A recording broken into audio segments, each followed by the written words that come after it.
الحمد للہ وکفی والصلاۃ والسلام علی عبادہ الذین اصطفیٰ خصوصاً علی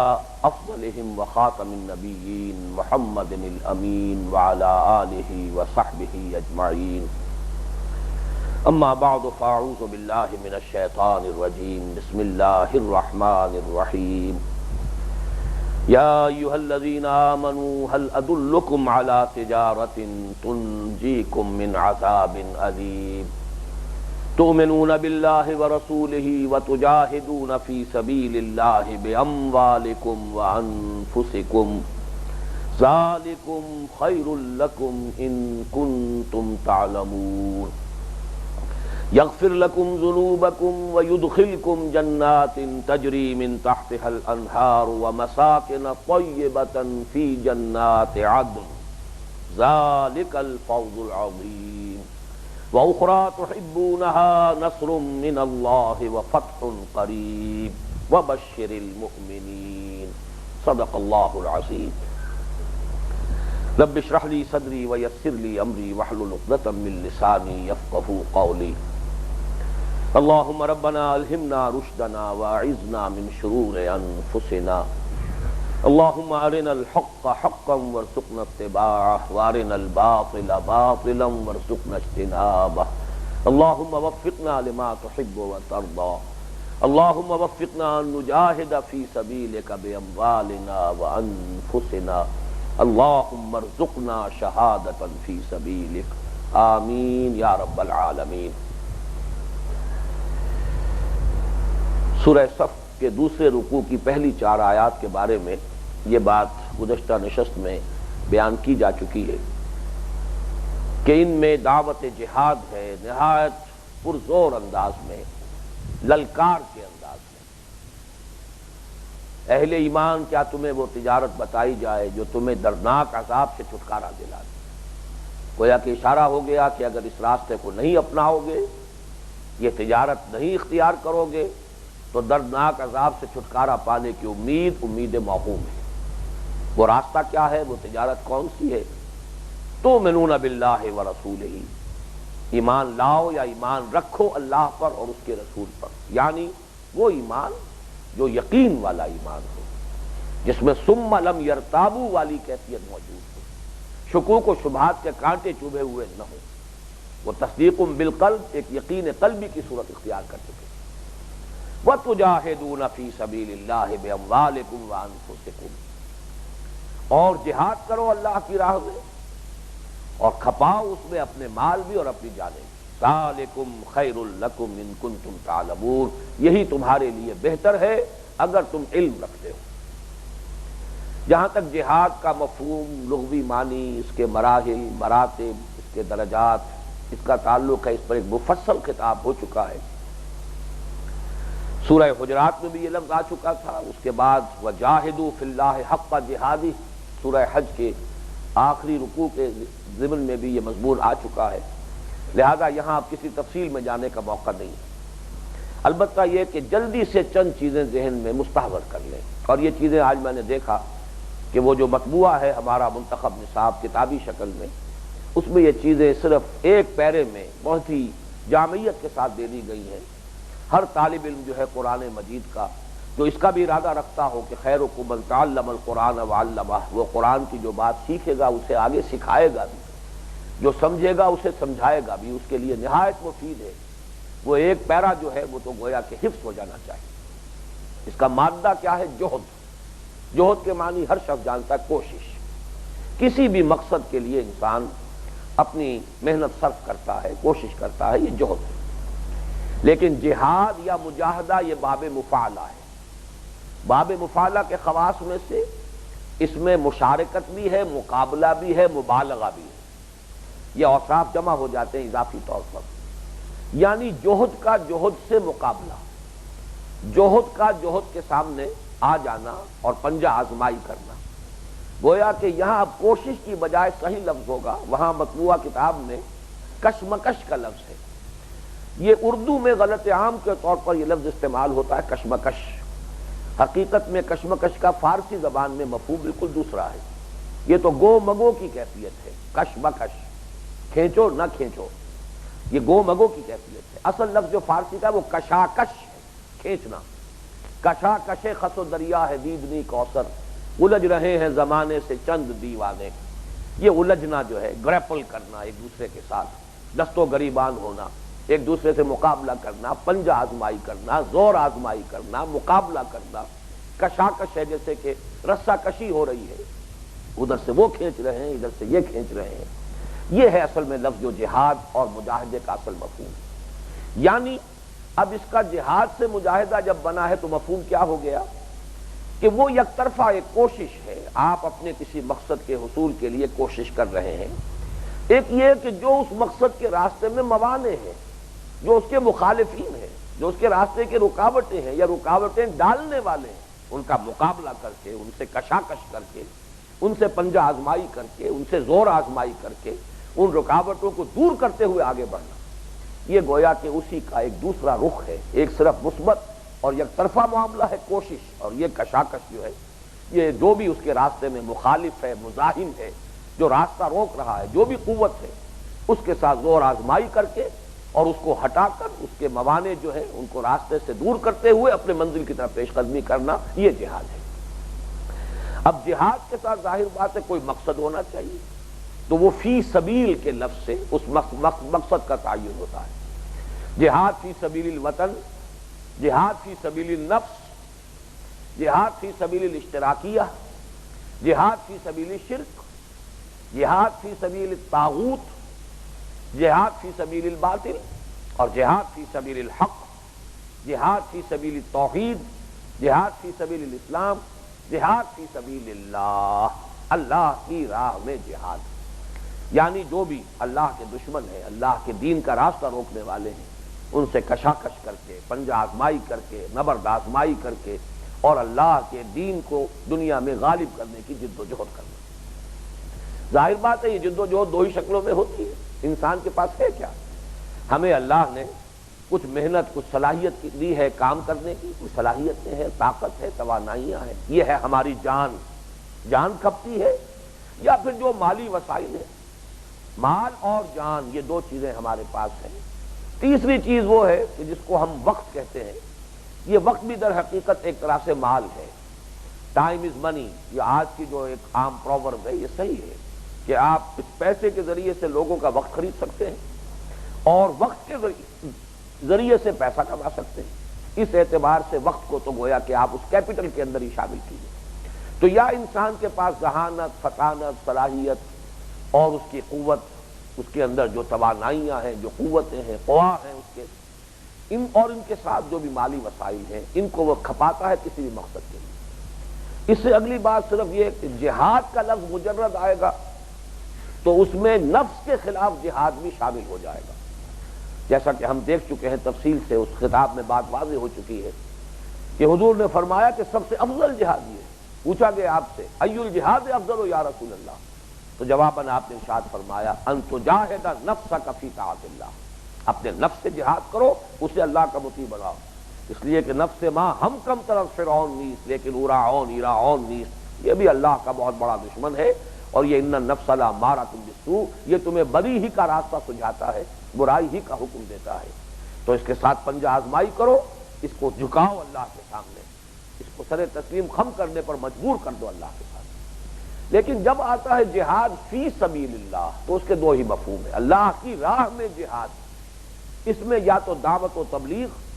یہ دعوت و تبلیغ اصل میں کیا ہے؟ یہ نظریاتی تصادم ہے۔ ظاہر بات ہے کہ آپ کا ایک نظریہ ہے، ایمان، اللہ پر آپ کو یقین ہے، ایمان حاصل ہے، رسالت، نبوت، آخرت، اللہ کا دین، یہ ایک نظریات ہے جو آپ کے پاس ہے۔ تو خلا نہیں ہے، کچھ اور نظریات بھی تو موجود ہیں، کچھ اور فلسفے بھی تو موجود ہیں، کچھ اور عقائد بھی تو موجود ہیں، عقائد باطلہ،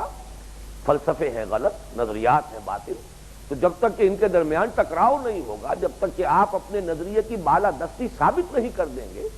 جب تک کہ مقابل کے نظریات کو آپ شکست نہیں دے دیں گے، اللہ کے دین کا بول بالا کیسے ہو جائے گا؟ یہ ہے دعوت اور تبلیغ کے ذریعے سے۔ اسی لیے سب سے اونچا جو مرحلہ ہے دعوت کا، ادعو الی سبیل ربک بالحکمہ، بائی وزڈم، حکمت کے ساتھ، دانائی کے ساتھ، آپ دین کو اور دین کے نظریات کو دلائل کے ساتھ، براہین کے ساتھ مبرہن کریں، مدلل کریں، ثابت کریں، احقاق حق ابطال باطل کریں علمی سطح پر۔ یہاں سے بات شروع ہوگی، دعوت و تبلیغ کے یہ مراحل ہیں، اور پھر یہ کہ باطل قوتوں اور باطل نظام کے خلاف جب جد و جہد ہوگی، یہ ہے پھر وہ جہاد فی سبیل اللہ کی آخری منزل، اور اس کی بھی سب سے اونچی منزل جو ہے پیسو ریزسٹنس اور ایکٹیو ریزسٹنس سے گزر کر وہ پھر عام کانفلکٹ، قتال فی سبیل اللہ۔ اب میں نے اپنی اس تقریر میں 9 مرحلے قرار دیے تھے، 3 بڑے بڑے مرحلے ہیں، اور ہر ایک کے اندر 3 حصے ہیں۔ نفس کے خلاف جہاد،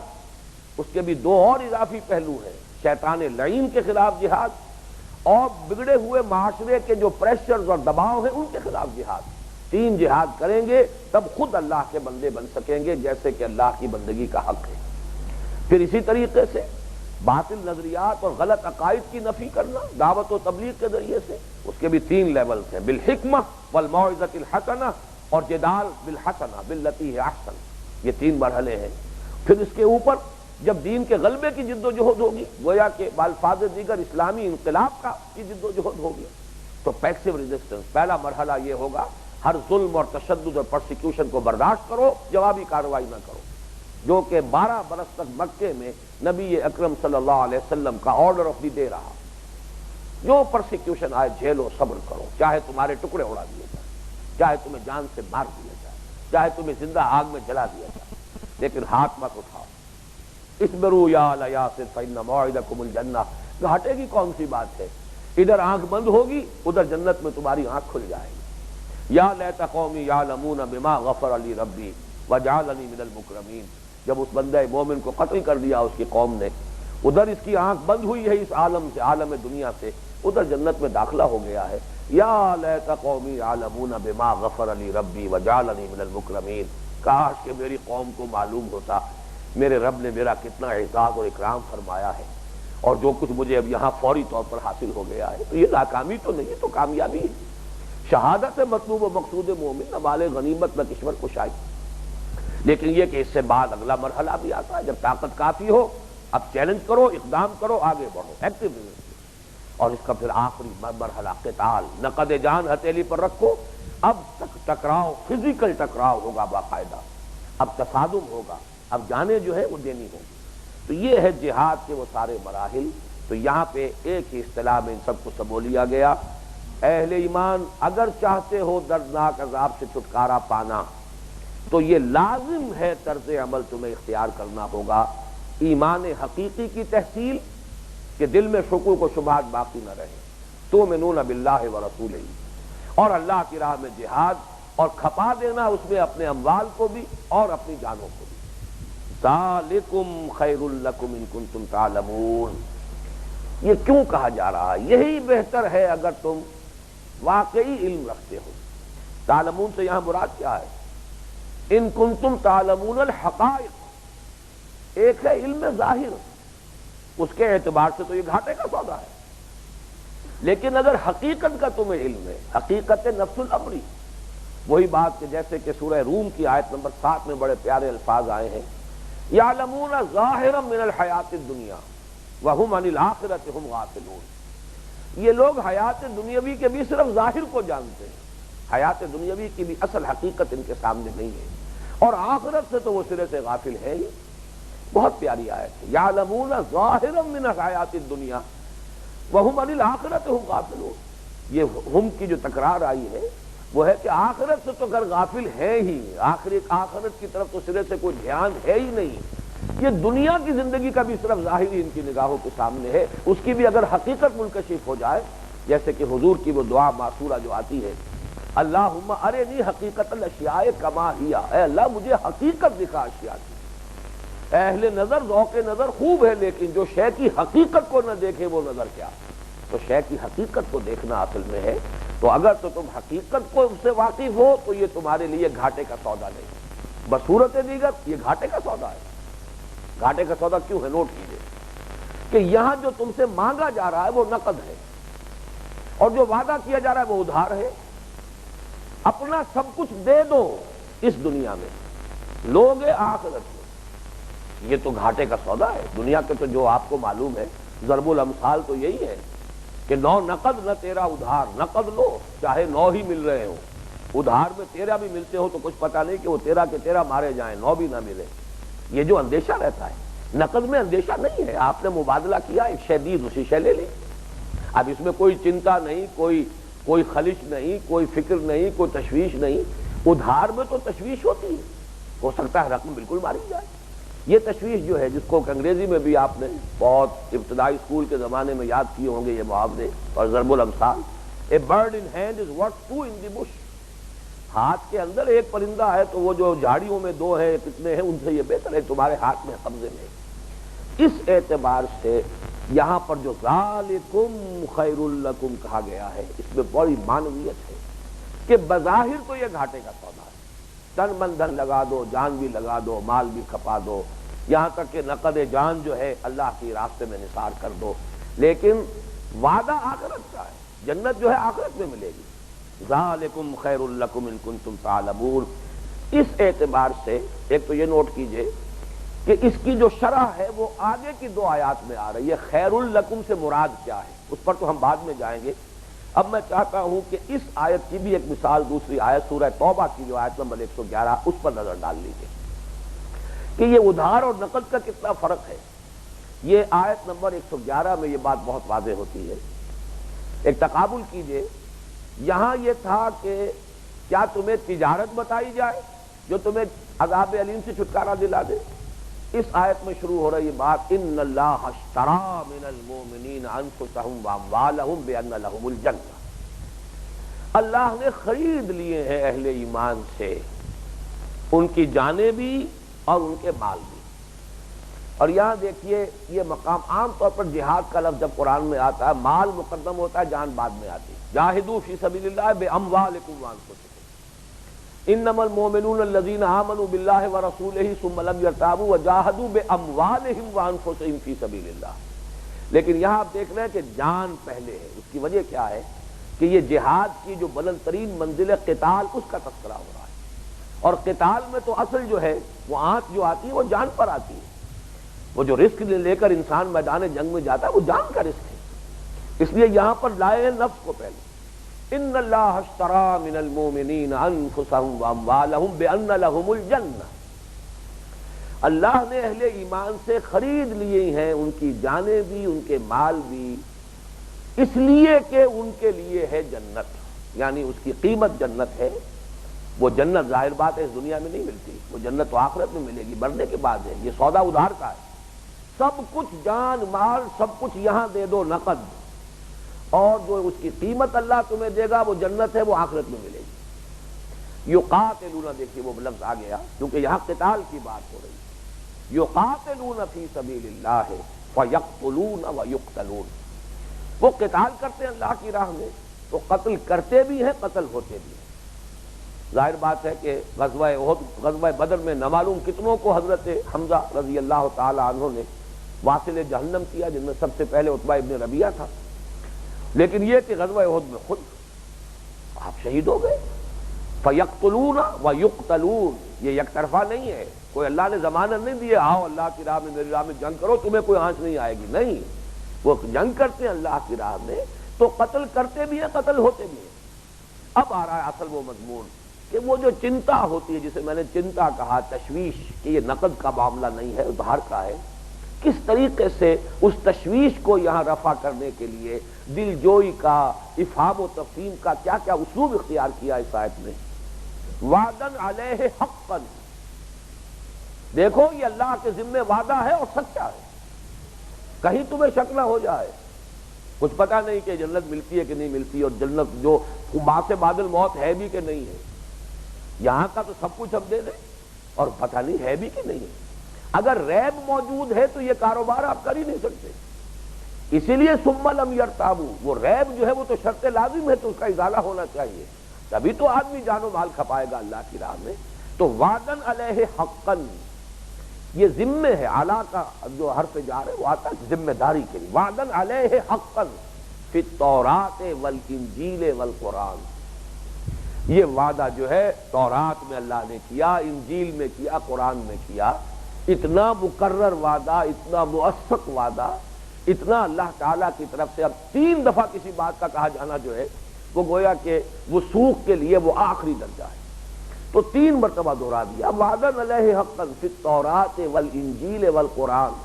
آگے چلیے، ومن اوفی بعہدہ من اللہ، آخری انداز ہے، ذرا سا بھی ایمان اگر دل میں ہے، کوئی چنگاری بھی ہے، اگر یک قطرہ خوداری، اگر مشتے پرے داری، ایمان کی اگر کوئی رمق ہے تو یہاں آ کر آدمی جو ہے وہ فوراً اس کے اندر ایک حرکت پیدا ہو جائے گی۔ ومن اوفی بعہدہ من اللہ، اللہ پر کوئی ایمان ہے یا نہیں ہے؟ اللہ پر ایمان ہے تو اللہ سے بڑھ کر اپنے عہد کا پورا کرنے والا کون ہو سکتا ہے؟ پھر یہ تشویش کیوں؟ پھر یہ چنتا کیوں؟ پھر تمہارا دل ٹھک کیوں نہیں رہا؟ پھر یہ یقین کے ساتھ جو ہے اپنا سب کچھ اللہ کی راہ میں قربان کرنے کے لیے کیوں نہیں پیش قدمی کر رہے؟ وعدن علیہ حقا فی التوراۃ والانجیل والقرآن ومن اوفی بعہدہ من اللہ فاستبشروا ببیعکم الذی بایعتم بہ۔ تو خوشیاں مناؤ، یہ ہے اصل میں کانٹے کی بات یہ ہے۔ اگر تو یہ سودا کر کے انشراح ہو رہا ہے، خوشی اور مسرت، اللہ نے توفیق دی، جان دی ہوئی اسی کی تھی، حق تو یہ ہے کہ حق ادا نہ ہوا، مال دے دیا اسی کا دیا ہوا تھا، حضرت ابوبکر نے لا کر سب کچھ گھر میں جھاڑو پھیر کر پیش کر دیا، پھر انشراح ہو۔ اگر وہ یقین والا ایمان نہیں ہے تو پھر انقباض ہو جائے گا، یہ کیا کر بیٹھا ہے، یہ جذبات کی رو میں آ کر میں بہہ گیا اور میں نے اپنا سب کچھ دے دیا، ایک گویا کہ رد عمل طبیعت پر آئے گا۔ اور اگر ایمان ہے تو استبشار پیدا ہوگا، بشارت، خوشیاں مناؤ، انشراح ہوگا، انبساط کی کیفیت ہوگی۔ فاستبشروا ببیعکم الذی بایعتم بہ، بس خوشیاں مناؤ اس بیع پر جو تم نے کی ہے۔ اور یہاں پر یہ مبایعت کا لفظ آ گیا ہے، بیع بھی آ گیا، تجارت، بیع، اشترا، بیع و شرا کا لفظ جو ہے عام مستعمل ہے، اور یہ مبایعت جو ہے بایعتم بھی، یہ جو ہے یہاں سے دو فریقوں کے مابین جب بیع کا معاملہ ہو جاتا ہے، یہ مبایعت ہے۔ اور یہی بیعت کا لفظ ہے کہ جو پھر جو تنظیم قائم ہوتی ہے اسلامی انقلاب کے لیے اور اقامت دین کی جد و جہد کے لیے، اس کے لیے اساس یہی بیعت کا لفظ ہے۔ اس پر گفتگو ہوگی انشاءاللہ اس سے آگے چل کر۔ تو یہ جو تم نے بیعت کا سودا کیا اللہ کے ساتھ، خوشیاں مناؤ، اس سے بہتر تو کوئی بیع ہو ہی نہیں سکتی۔ وَذَلِكَ هُوَ الْفَوْزُ الْعَظِيمُ، اور یہی در حقیقت بہت بڑی کامیابی ہے۔ اللہ تعالی ہمیں یہ بیع و شرا اختیار کرنے کی توفیق عطا فرمائے۔ اب آگے چلیے، اگلی 2 آیات جو ہیں یہ ذالکم خیر لکم کی در حقیقت یہ اس کی اب شرح ہو رہی ہے۔ یہ خیر جو ہے بہت اہم نقطہ ہے، یہاں پر نوٹ کیجئے، وہ خیر کیا ہے؟ یغفر لکم ذنوبکم، تمہارے لیے تمہارے گناہ، تمہاری کوتاہیاں، تقصیریں معاف فرما دے گا، بخش دے گا تمہیں تمہارے گناہ۔ نمبر 2، یہ تو منفی پہلو ہوا، مغفرت۔ مثبت کیا ہے؟ وَيُدْخِلْكُمْ جَنَّاتٍ تَجْرِي مِن تَحْتِهَا الْأَنْهَارُ وَمَسَاكِنَ طَيِّبَةً فِي جَنَّاتِ عَدْنٍ، اور داخل کرے گا تمہیں ان باغات میں جن کے دامن میں ندیاں بہتی ہوں گی، اور ان پاکیزہ گھروں میں، مسکنوں میں کہ جو ریزیڈنشل گارڈنز میں جنات العدن میں ہوں گے، رہائشی باغات میں نہایت عمدہ گھرانے، مسکن تمہیں عطا کرے گا۔ یہ یدخلکم جو ہے تمہیں داخل کرے گا، اس کا ایک مفعول ہے جنات، یدخلکم جنات تجری من تحتها الانہار، یہ مفعول اول ہے، داخل کرے گا تمہیں ان باغات میں جن کے نیچے یا جن کے دامن میں ندیاں بہتی ہوں گی۔ مفعول ثانی ہے وَمَسَاكِنَ طَيِّبَةً، يُدْخِلْكُمْ مَسَاكِنَ طَيِّبَةً فِي جَنَّاتِ عَدْنٍ، داخل کرے گا تمہیں ان مسکنوں میں، ان رہائش گاہوں میں کہ جو رہائشی باغات میں ہوں گے، بڑے پاکیزہ، بہت عمدہ گھرانے۔ ذَلِكَ الْفَوْزُ الْعَظِيمُ، نوٹ کر لو، یہی ہے بڑی کامیابی، اصل کامیابی۔ لیکن ابھی بات ختم نہیں ہوئی، ذَلِكُمْ خَيْرٌ لَكُمْ کی مزید شرح ہے۔ وَأُخْرَىٰ تُحِبُّونَهَا، اور ایک اور شے، ایک دوسری چیز جو تمہیں بہت پسند ہے، وہ کیا ہے؟ نصر من اللہ وفتح قریب، مدد اللہ کی طرف سے اور فتح جو آیا چاہتی، جو قریب ہے۔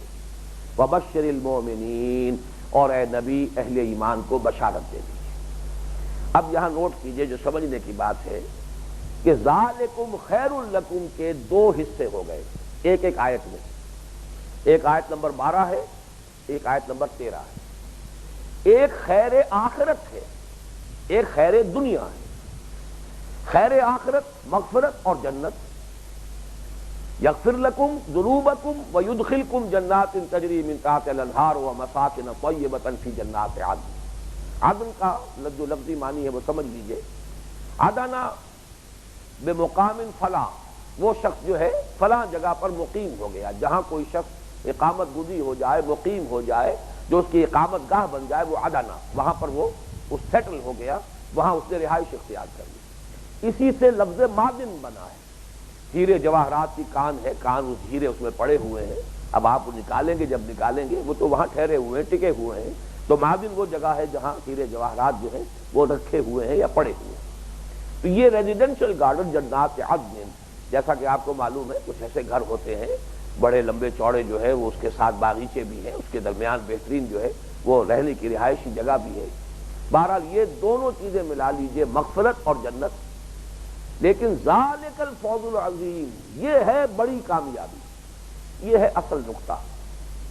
دوسری شے کا تعلق ہے دنیا سے، وہ خیر دنیا ہے، اللہ کی طرف سے مدد اور نصرت، اور اللہ تعالیٰ کی طرف سے فتح اور غلبہ۔ یہ شے وہ ہے، دو باتوں کا فرق نوٹ کر لیجئے۔ ذالک الفوز العظیم وہ بتائی گئی ہے پہلی، اصل وہ ہے جو فوز ہے، بلکہ اس میں تو ایک درجے کا توبیخ کا انداز ہے۔ یہ بات پہلے میں کہتا رہا ہوں، لیکن آج میں بڑے اعتماد کے ساتھ کہہ رہا ہوں، اس لیے کہ امام راضی تفسیر کبیر کا میں نے جب دیکھا تو انہوں نے یہ بات صراحتاً لکھ دی ہے کہ یہ تحبونہا واخری تحبونہا، ایک اور چیز جو تمہیں بہت پسند ہے، تو وہ کہتے ہیں وفی تحبونہا شیء من التوبیخ، یہ توبیخ ہے، زجر ہے، مذمت ہے، تمہیں بہت پسند ہے یہ شے، اللہ کی نگاہ میں اس کی کوئی وقت نہیں، اور وہ ہے نصرت اور فتح۔ بات نوٹ کرنے کی ہے۔ اور دوسری بات یہ سمجھ لیجئے کہ فتح و نصرت تو ہر حال میں تو نہیں ملتی۔ جو صحابہ مکے ہی میں شہید ہو گئے یا فوت ہو گئے، سختیاں جھیلتے جھیلتے ہی چلے گئے، انہوں نے تو فتح و نصرت نہیں دیکھی، کیا ان کی کامیابی میں کوئی کمی رہ گئی؟ یا جو ابھی ابتدائی مراحل تھے غزوات کے، انہی میں شہید ہو گئے۔ حضرت حمزہ رضی اللہ تعالیٰ عنہ نے تو وہ فتح مکہ کا منظر نہیں دیکھا، جس نے دیکھا دیکھا، لیکن یہ کہ جو لوگ اس سے پہلے ہی شہید ہو گئے، کیا ان کی کامیابی میں، ان کی فوز اور فلاح کے اندر کسی درجے میں کوئی کمی اور نقص رہ گئے؟ معاذ اللہ ثم معاذ اللہ۔ تو اصل فوز اور فلاح وہی ہے آخرت کی، اور وہی قطعی ہے، وہی یقینی ہے۔ بہت سے انبیاء ہیں جنہیں دنیا میں کوئی فتح حاصل نہیں ہوئی، بلکہ وہ قتل کر دیے گئے،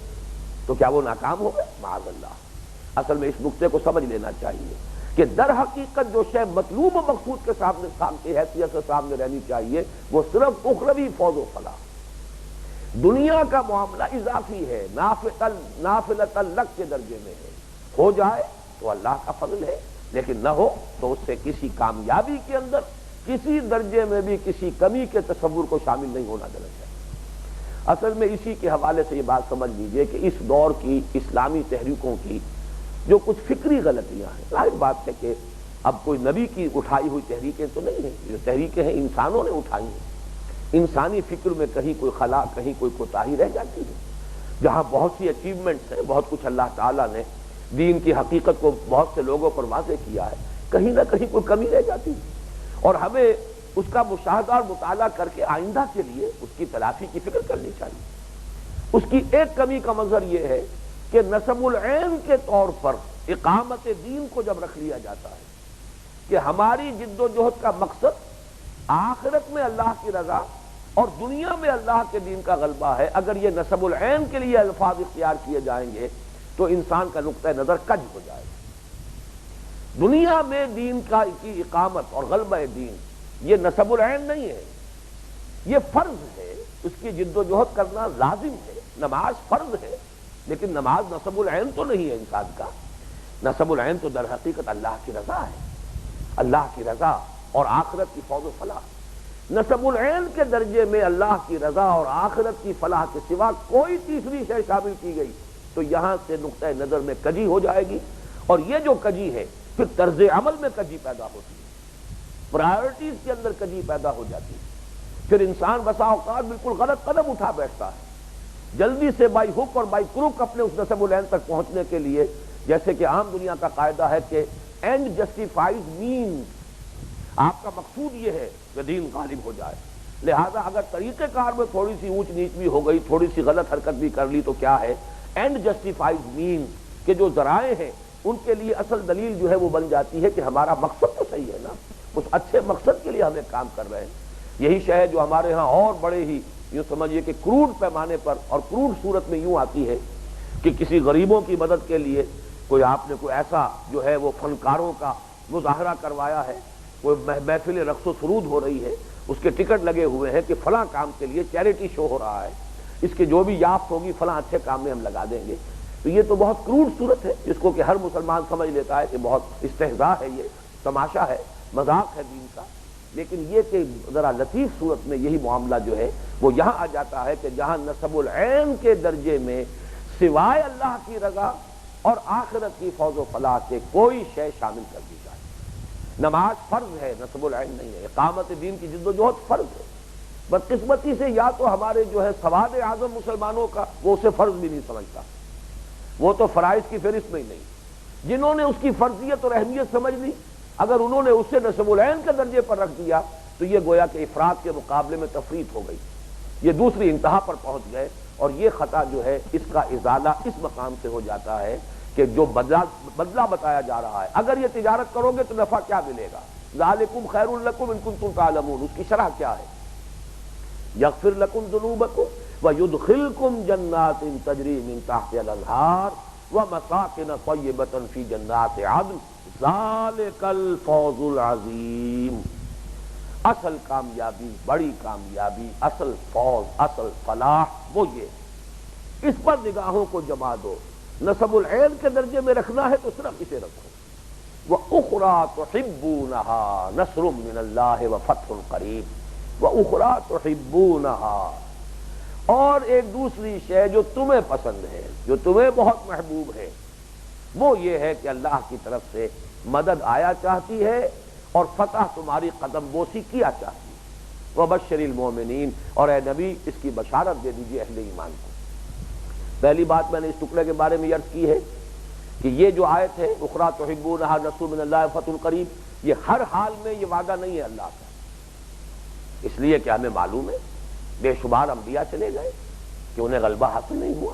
قتل بھی کر دیے گئے، پھر یہ کہ کتنے ہی صحابہ ہیں کہ جو اس غلبہ دین کی اس کیفیت سے قبل ہی ان کو شہید کر دیے گئے یا ان کا انتقال ہو گیا۔ اس اعتبار سے اس کا یہ تو ایک خاص پرٹیکولر وقت ہے اور اس کا ایک خاص پس منظر ہے، اس کے بارے میں اگرچہ یہ اختلاف ہے اکثر حضرات کا، چونکہ لفظ فتح آیا ہے تو فتح کے حوالے سے وہ فتح مکہ کی طرف دھیان جاتا ہے، اور اسی پر پھر کچھ بحث کی ہے بعض حضرات نے کہ اس سے اس سورہ مبارکہ کا زمانہ نزول معین ہو جاتا ہے کہ یہ فتح مکہ سے متصلاً قبل نازل ہوئی ہے، اس لیے کہ فتح قریب، فتح جو ہے بہت قریب ہے، فتح تمہاری قدم بوسی کیا چاہتی ہے، کامیابی تمہارے قدم چوما چاہتی ہے، تو گویا کہ یہ فتح مکہ سے متصلاً قبل نازل، مجھے اس سے شدید اختلاف ہے۔ اصل میں القرآن یفسر بعضہ بعضا کے اصول کو سامنے رکھنا ضروری ہے۔ قرآن مجید نے فتح مکہ کا تو کوئی اہتمام کے ساتھ ذکر بھی نہیں کیا، ہاں صلح حدیبیہ کا ذکر کیا ہے، اور کس شان و شوکت سے کیا ہے، انا فتحنا لک فتحا مبینا، یہ ہے فتح۔ اصل میں صلح حدیبیہ کی طرف اشارہ ہو رہا ہے، اور چونکہ بشر المومنین میں حکم ہے حضور کے لیے بشارت دے دیجیے، تو ہمیں دیکھنا چاہیے کہ حضور نے کس مرحلے پر یہ بشارت دی ہے۔ اس کے لیے ہمیں مل جاتی ہے روایات میں کہ غزوہ احزاب کے فوراً بعد حضور نے یہ بشارت دے دی ہے، متصلاً بعد، لن یغزوکم قریش بعد عامکم ھذا ولکنکم تغزونہم، یہ ہے فرمان نبوی صلی اللہ علیہ وسلم کہ مسلمانوں اب اس سال کے بعد قریش تم پر حملہ آور ہو کر نہیں آئیں گے، انیشیٹو اب تمہارے ہاتھ میں ہوگا۔ یہ آخری باری تھی کہ وہ بڑی شان و شوکت اہتمام کے ساتھ چڑھ دوڑے تھے، لن یغزوکم قریش بعد عامکم ھذا، اس سال کے بعد اب قریش تم پر چڑھائی نہیں کریں گے، ولکنکم تغزونہم، اب انیشیٹو تمہاری طرف سے ہوگا، اب تمہاری طرف سے اقدام ہوگا۔ چنانچہ آپ کو معلوم ہے سن 5 میں غزوہ احزاب ہوا، سن 6 میں صلح حدیبیہ ہوئی۔ یہ میرے نزدیک یعنی غزوہ احزاب کے متصلاً بعد اور صلح حدیبیہ سے متصل قبل اس درمیانی عرصے میں سورہ مبارکہ نازل ہوئی ہے وَأُخْرَىٰ تُحِبُّونَهَا نَصْرٌ مِّنَ اللَّهِ وَفَتْحٌ قَرِیب۔ ابھی جو میں نے بات عرض کی تھی کہ تحبونها میں ایک طرح کی تعریف ہے، یہ تمہیں بہت پسند ہے، یہ در حقیقت انسانی طبیعت کی طرف اشارہ ہو رہا ہے، ہماری کمزوری ہے، خلق الانسان ضعیفا، یہ ہمارے اس ضعف کا ایک مظہر ہے کہ ہم یہ چاہتے ہیں کہ ہماری کوششوں کا کوئی محسوس نتیجہ سامنے آ جائے، حالانکہ اگر تو یقین ہے آخرت کا تو یہ خیال جو ہے سرے سے نکل جانا چاہیے، کوئی محسوس نتیجہ سامنے آ رہا ہے، دل گواہی دے رہا ہو کہ میں صحیح کام کر رہا ہوں، اپنے ضمیر کے سامنے انسان صحیح طور پر جو ہے وہ اپنے آپ کو پیش کر سکے، جس کو اقبال نے وجود مصدقہ کہا ہے، اپنے ضمیر کے سامنے بھی وہ وجود مصدقہ کا حامل ہو، اور اللہ کی نگاہوں میں بھی وہ اللہ کے بارے میں بھی، جیسا کہ میں نے عرض کیا تھا کہ محبت باہمی ہوتی ہے، دل گواہی دے دیتا ہے کہ ہاں اللہ بھی مجھ سے راضی ہے اور میں مطمئن ہوں کہ میں اللہ کے ساتھ دھوکے بازی نہیں کر رہا ہوں۔ یہ اگر انسان کی کیفیت ہے، یہ اطمینان حاصل ہے، تو پھر کوئی محسوس نتیجہ سامنے آئے یا نہ آئے، سرے سے کوئی فرق واقع نہیں ہونا چاہیے۔ اس کو ہندو فلسفے کے اندر بھی بہت اہمیت کے ساتھ بیان کیا گیا ہے، اسے وہ کہتے ہیں ڈیٹیچ، اپنے کام اپنی محنت کے نتیجے سے اپنے آپ کو بالکل ڈیٹیچ کر لو، کوئی تعلق نہ رہے، کامیابی ناکامی برابر ہو جائے، کسی درجے میں طبیعت میں انقباض نہ ہو کہ کوئی نتیجہ سامنے نہیں آ رہا، کامیابی جو ہے ظاہری سامنے نہیں آ رہی، اور کہیں پھولے نہ سمانے لگو اگر کوئی محسوس نتیجہ سامنے آ جائے اور کوئی کامیابی قدم چومتی نظر آئے۔ ان دونوں میں سے جو بھی کیفیت ہے در حقیقت وہ آپ کے ظرف کی کمی اور آپ کے آخرت پر یقین کے اندر کسی نقص اور کمی کی دلالت کرتی ہے۔ اور یہ بات میں سمجھتا ہوں ان کے ہاں وہ 3 مارگ شمار ہوتے ہیں ان کے فلسفے میں۔ کچھ لوگ ہیں جو اللہ کی طرف، بھگوان کی طرف یا پرماتما کی طرف تقرب جو ہے انہیں حاصل ہوتا ہے علم کے ذریعے سے، اسے وہ کہتے ہیں جنان مارگ، نوسس کے ذریعے سے، نوسس علم معرفت۔ کچھ ہے بھکتی مارگ، عبادت نوافل اس کے ذریعے سے، اوراد شغل اس کے ذریعے سے تقرب اللہ۔ اور ایک ان کے ہاں ہے جس کو کرم مارگ کہتے ہیں، فعال قسم کے لوگ، بھاڑ دوڑ کرنے والے لوگ، ایکٹیوسٹ ٹائپ لوگ، یہ تو کام کر کے راضی ہوتے ہیں، ان کے مزاج کو جو ہے وہ کام سے، بھاگ دوڑ سے جو ہے زیادہ مناسبت ہے۔ یہ جو کرم مارگ والے ہیں ان کے لیے شرط یہ ہے کہ ان کے صداقت کی دلیل یہ ہوگی کہ کامیابی ناکامی دونوں برابر رہیں ان کی نگاہ میں، اٹیچمنٹ نہ ہو دل کی اور اپنے جذبات کی کہ کامیابی سے خوشی ہو رہی ہے، اور اگر بظاہر کوئی کامیابی نہیں ہو رہی تو طبیعت بجھ رہی ہے۔ اگر یہ کیفیت ہے تو گویا کہ جو اس کی پری کوالیفیکیشن ہے اسی میں انسان فیل ہو گیا، اس لیے کہ اگر وہ کر رہا ہے صرف پرماتما کے لیے تو اس کے لیے تو صرف کام کیے چلے جانا ہی اصل کامیابی، استقامت ہی اصل کامیابی۔ ان الذین قالوا ربنا اللہ ثم استقاموا، جم جائے، کرتا رہے، نتیجہ نکلے نہ نکلے یہ اللہ کی حکمت میں ہے، کب نکالنا چاہے گا نتیجہ یہ اس کا فیصلہ ہے، ہمارا کام یہ ہے کہ جو بھی ہمارے پاس ہے لگا دے، کھپا دے، سب کر دے۔ اسی تحبونہا سے اس قدر زور میں اس لیے دے رہا ہوں کہ اس سے ایک بہت بڑا مسئلہ حل ہوتا ہے، اور وہ ہے سورہ آل عمران کا وہ مقام جو غزوہ احد پر تبصرہ کرتے ہوئے اللہ تعالیٰ نے جو بھی عارضی جو شکست ہوئی تھی مسلمانوں کو اور بڑا غضن پہنچا ہے، اس کے ضمن میں جو فرمایا ہے کہ مسلمانوں تم ہمیں دوش نہیں دے سکتے، ہم سے گلہ شکوہ نہیں کر سکتے۔ وَلَقَدْ صَدَقَكُمُ اللَّهُ وَعْدَهُ، اللہ نے تو تم سے اپنا وعدہ پورا کر دیا تھا، فتح کا وعدہ تھا، نصرت کا وعدہ تھا، نصرت آئی، فتح مل گئی، تو ہم نے تو اپنا وعدہ پورا کر دیا تھا۔ حَتَّى إِذَا فَشِلْتُمْ، یہاں تک کہ جب تم ڈھیلے پڑے، تم نے نظم کی خلاف ورزی کی۔ دیکھیے ایک نظم ہوتا کسا ہوا نظم، جب آپ کہتے ہیں ملٹری پریڈ کے اٹینشن، اب وہ پورا جسم اکڑا ہوا ہوتا ہے سپاہی کا، پورا وجود جو ہے اس کا کسا ہوا ہے، اور اسٹینڈرڈیز اب وہ ڈھیلا ہو گیا، تو جیسے ایک فرد کی کیفیت بدل جاتی ہے ٹینشن اور اسٹینڈرڈیز میں، اسی طریقے سے ایک جماعت، ایک گروہ، ایک جمعیت کے اندر ایک نظم کی پختگی ہے، کسا ہوا ہے ہر شخص نظم کے اندر، سب اطاعت کے اندر، اور یہ اگر ڈھیلا پڑ گیا، نظم ڈھیلا پڑ گیا، جو بھی امیر کہہ رہا ہے وہ سنا انسنا کر دیا، اس کی بات کی خلاف ورزی ہو رہی ہے۔ حتی اذا فشلتم وتنازعتم فی الامر، اور اختیار کے بارے میں تم نے جھگڑا کیا، امر کے بارے میں جھگڑا کیا۔ ظاہر بات ہے حضور نے غالباً حضرت جبیر تھے رضی اللہ تعالی عنہ، اگر میں غلطی نہیں کر رہا ہوں، یادداشت میری ٹھوکر نہیں کھا رہی، وہ ان 50 تیر اندازوں پر کمانڈر تھے۔ اب ظاہر بات ہے، من اطاعنی فقد اطاع اللہ ومن عصانی فقد عصى اللہ ومن اطاع امیری فقد اطاعنی ومن عصى امیری فقد عصانی۔ جس نے میری اطاعت کی اس نے اللہ کی اطاعت کی، جس نے میری نافرمانی کی اس نے اللہ کی نافرمانی کی، اور جس نے میرے مقرر کردہ امیر کی اطاعت کی اس نے میری اطاعت کی، جس نے میرے معین کردہ امیر کی نافرمانی کی اس نے میری نافرمانی کی۔ لہذا اس وقت اگرچہ نافرمانی تو کی ہے جو اس وقت لوکل کمانڈر تھے، حضور کے حکم کی تو انہوں نے تعویل کر لی کہ حضور نے شکست کی صورت میں فرمایا تھا، اب تو فتح ہو گئی، گویا کہ حضور کا حکم جو ہے وہ اس پر کور نہیں کر رہا اس سچویشن کو۔ میں مانتا ہوں یہ تعویل صحیح ہے، اور اس تعویل سے جس نے بھی جو بھی نتیجہ نکالا وہ غلط نہیں ہے، لیکن اگلی بات غلط ہے۔ لوکل کمانڈر اگر یہ تعویل کرتا تو بات اور ہوتی۔ کمانڈر تو حکم دے رہا کہ مت ہلو یہاں سے،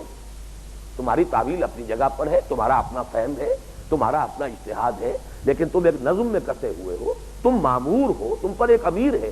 اس امیر کا حکم ہے مت ہلو، اور وہاں جھگڑا کیا تم نے۔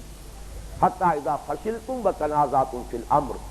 ومن بعد ما اراکم ما تحبون، اس کے بعد کہ تمہیں وہ شے اللہ نے دکھا دی جو تمہیں پسند ہے، یہ ہے مما تحبون۔ در حقیقت وہی اصول جو ہے القرآن یفسر بعضہ بعضا، مجھے بہت افسوس ہوتا ہے اس میں اکثر مفسرین نے ٹھوکر کھائی۔ اکثر لوگوں نے یہ سمجھ لیا کہ اس سے مراد مال غنیمت ہے، کہ جب بھاگ رہے تھے قریش تو دوڑ رہے تھے تو پیچھے مسلمانوں نے مال غنیمت جمع کرنا شروع کر دیا، اور یہ بھول گئے یہ لوگ کہ مال غنیمت کے بارے میں تو غزوہ بدر کے بعد حکم آ چکا۔ اگر وہ حکم ابھی نہ آیا ہوتا تو اس کی یہ تعویل صحیح تھی، اس لیے کہ غزوہ بدر سے پہلے جو بھی وہاں رواج تھا عرب میں وہ یہ کہ جو شخص جو چیز قبضے میں لے لے وہی اس کا مالک ہے۔ لہذا ہر شخص دوڑتا تھا کہ اب دشمن تو بھاگ رہا ہے، اب جتنا مال میں جمع کر لوں وہ میری ملکیت ہوگا، تو ہر ایک کی ایک اپنی جگہ پر کوشش ہوتی تھی کہ زیادہ سے زیادہ مال میں جمع کر لوں تاکہ مجھے سب سے زیادہ مال غنیمت میں سے حصہ مل جائے۔ جب یہ قانون آ چکا کہ جو بھی مال غنیمت ہوگا کسی نے بھی جمع کیا اور سب پول کیا جائے گا، جمع کیا جائے گا، اس کا 5واں حصہ اللہ اور اس کے رسول کے لیے ہے، باقی 4 حصے جو ہیں وہ تقسیم ہوں گے سب کے درمیان۔ جو بھی سوار ہے، جس کی سواری بھی ہے، گھوڑا ہے یا اونٹ ہے، اسے دوہرا حصہ مل جائے گا، اور جو پیدل ہے اس کو اکیلا حصہ ملے گا۔ تو اب اس کا کوئی تعلق ہی نہیں کہ کسی نے جمع کیا اور کسی نے نہیں کیا، جو بھی جنگ میں شریک تھا اسے تو مال غنیمت میں سے حصہ مل جائے گا۔ اس اعتبار سے یہ مال غنیمت کو کی طرف مما تحبون جو ہے، من بعد ما اراکم ما تحبون، اس سے مراد مال غنیمت ہرگز نہیں ہے، بلکہ یہ ہے فتح۔ جبکہ تمہیں وہ چیز مل گئی یہ تمہیں محبوب ہے، فتح تمہیں محبوب ہے۔ مقصود جب انسان کو حاصل ہو جاتا ہے تو اعصاب ڈھیلے پڑ جاتے ہیں۔ یہ تو ایک اصول ہے منطقی، منزل پر پہنچ کر آدمی جو ہے اس کو تکان کا احساس ہوتا ہے، یا قریب منزل کے پہنچ کر تکان کا احساس ہوتا ہے، ابھی منزل دور ہے تو آدمی چلتا رہتا ہے، ابھی اس کی ہمت جو ہے کھڑی رہتی ہے، اس کے اندر مقاومت برقرار رہتی ہے۔ وہ جگر کا شعر بھی ہے کہ کہتے ہیں کہ منزل دور نہیں، جز ذوق سفر جز شوق طلب کچھ اور ہمیں منظور نہیں، اے عشق بتا اب کیا ہوگا، کہتے ہیں کہ منزل دور نہیں۔ منزل پر پہنچ کر تو در حقیقت ذوق و شوق ختم ہو جاتا ہے، پھر انسان پر تکان آتی ہے، اعصاب کے اوپر ایک طرح کے نڈھال ہونے کی کیفیت آتی ہے، پھر انسان آرام کا طالب اور متلاشی ہوتا ہے۔ تو در حقیقت کیونکہ تم نے اپنی منزل بنائی ہوئی ہے فتح، لہذا فتح کے بعد تم ڈھیلے پڑ گئے، تمہارا نظم جو ہے وہ بھی ڈھیلا پڑ گیا۔ تو یہاں پر در حقیقت من بعد ما اراکم ما تحبون، اس سے مراد فتح ہے، جب تمہیں وہ شے نظر آ گئی جو تمہیں محبوب ہے، اور اس کا یہاں ہے اصل میں جو اس کی کلید ہے اس آیہ مبارکہ کی، وَأُخْرَىٰ تُحِبُّونَهَا نَصْرٌ مِّنَ اللَّهِ وَفَتْحٌ قَرِيبٌ، اور ایک اور چیز، دوسری چیز، اس کا بھی وعدہ ہم کر رہے ہیں تو ایک خاص کانٹیکسٹ میں، خاص وقت میں۔ یہ آیہ مبارکہ جو ہے یہ یوں سمجھیے کہ ہر حال میں اور ہر صورت میں، ہر گروہ کے ساتھ، ہر وقت جو ہے اس کے اوپر یہ منطبق نہیں ہوگی، یہ ایک خاص وقت میں اور خاص جماعت کو اللہ تعالیٰ کی طرف سے بشارت دی گئی۔ وَأُخْرَىٰ تُحِبُّونَهَا نَصْرٌ مِّنَ اللَّهِ وَفَتْحٌ قَرِيبٌ وَبَشِّرِ الْمُؤْمِنِينَ، اور ایک اور شے جو تمہیں بہت پسند ہے وہ یہ کہ اب اللہ کی مدد آیا چاہتی ہے اور فتح تمہارے قدم چوما چاہتی ہے، اور اے نبی ہمارے ان بندوں کو جنہوں نے تن من دھن ہمارے دین کے غلبے کی جد و جہد میں لگا دیا ہے، اب انہیں بشارت دے دیجئے۔ بارک اللہ لی ولکم فی القرآن العظیم ونفعنی وإیاکم بالآیات والذکر الحکیم۔